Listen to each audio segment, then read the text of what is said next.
Hey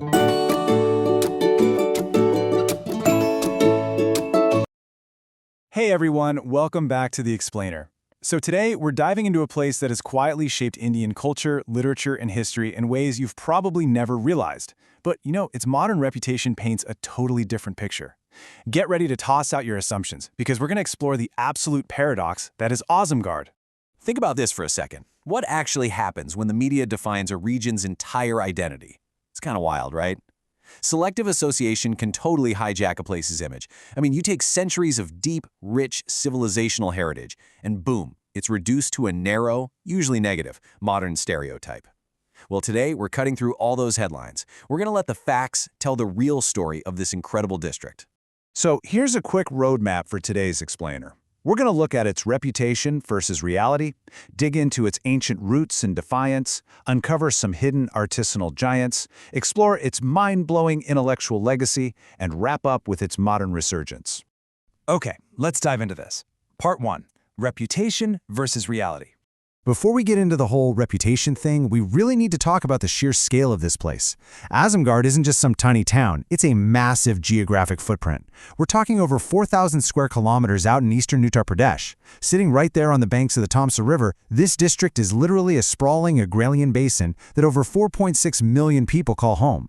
And with rivers like the Gagra crisscrossing the landscape, a whopping 88% of its cultivated area is actually irrigated. It is vast, it's fertile, and honestly, it's really beautiful.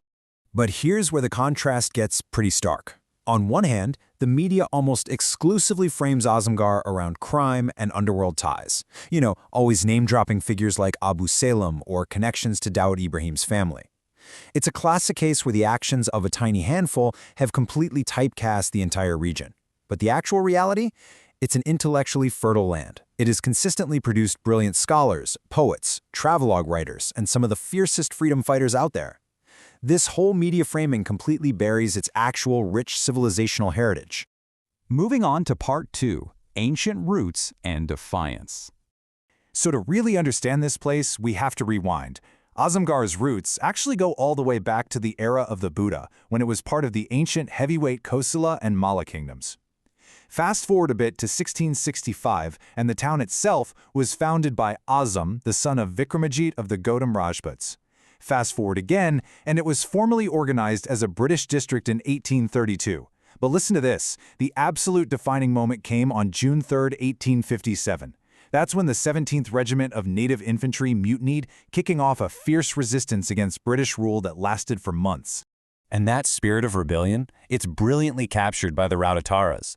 These were Hindu and Muslim landowners who literally crossed communal lines to unite and back the Sepoy Mutiny in 1857.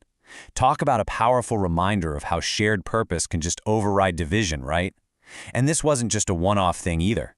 Decades later, Azamgarh was right there on the absolute front lines of the Quit India movement. Leaders like Sitaram Asthana were arrested the very day the local Congress office was seized. Defiance and unity are pretty much hardwired into his DNA. All right, let's pivot to the economy. Part 3. Hidden Artisanal Economic Giants. Okay, get ready for a massive twist. You see this town, Mubarakpur, right here in Azamgarh. It is the true home of the world-famous Banarasi sari. Yeah, no way, right? While the name obviously points to Varanasi, a huge chunk of those exquisitely woven, globally recognized saris are actually crafted right here by the unsung weavers of Mubarakpur. Beyond those hidden textile giants, the broader economy relies on a few main pillars. It's heavily agrarian, so you've got this super fertile soil pumping out rice, sugarcane, wheat, and these gorgeous mango and guava orchards. But, well, the land holdings are pretty small, usually under 1 hectare. Because of that, the local economy gets a massive boost from remittances sent back by folks working in the Gulf and across urban India. Oh, and we absolutely can't forget this. The striking, GI-tagged black pottery of Nizamabad. It's an incredible craft tradition that just cements the district's deep artisanal identity. Now for what might be my favorite part, Part 4, an extraordinary intellectual legacy. The intellectual output from this one single district is just staggering. I mean, think about it. From this one place, we get Kaifi Azmi, the iconic poet who brought high Urdu literature straight into Indian cinema, and, by the way, father to legendary actress Shabona Azmi. We've got Rahul Sankratyayan, the absolute father of the Indian travelogue, who spent 45 years, yes, 45 years traveling the globe. Then there's Shibli Nomani, a massive figure in Islamic scholarship, who set up a 100,000-book academy. Hariad, who penned the very first epic poem in modern Hindi. Majru Sultanpuri, the legendary Bollywood lyricist. And even Ram Naresh Yadav, a former chief minister of Uttar Pradesh. It's an absolute powerhouse. And that brings us to our final section, Part 5, Modern Resurgence. Look, historically, there have been very real economic struggles here. Back in 2006, it was officially named one of India's most backward districts, and it received special funds just to help bridge the development gap. But how did they respond? With a quiet, absolutely relentless expansion of education. Building on the bedrock of Shibli College all the way back from 1883, the district recently added a government medical college, an engineering college, and, as of 2019, the Maharaja Suheldev University. They are literally educating their way into a brand new era. 75.55%. Let that sink in for a second. That is the updated estimated literacy rate for 2023 to 2024. It absolutely proves that a misunderstood, supposedly backward district is actively fighting its way forward. The people here are taking their historical love for learning and using it to completely rewrite their modern reality. And to support all that growth, the physical barriers are coming down fast. They now have direct, major rail links via the Kafiat and Godon Express connecting right to Delhi and Mumbai.